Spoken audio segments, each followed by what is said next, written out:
मोहतरम उस्ताद कराम और मेरे प्यारे साथियों, अस्सलाम वालेकुम व रहमतुल्लाहि व बरकातुहू। वालेकुम अस्सलाम। आज यौम आज़ादी है, वो दिन जो हमें कुर्बानियों की याद दिलाता है, मुसीबतों की याद दिलाता है। वो कुर्बानियाँ जो हमारे आबा व अजदाद ने दी थी।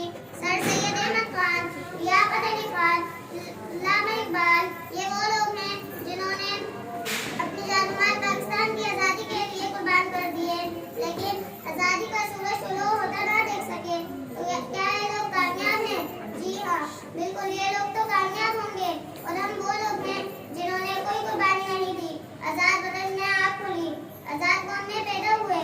अभी हमारा काम है कि हम इस सरज़मीन से कितना ख्याल रखते हैं, इसको किस तरह संवारते हैं।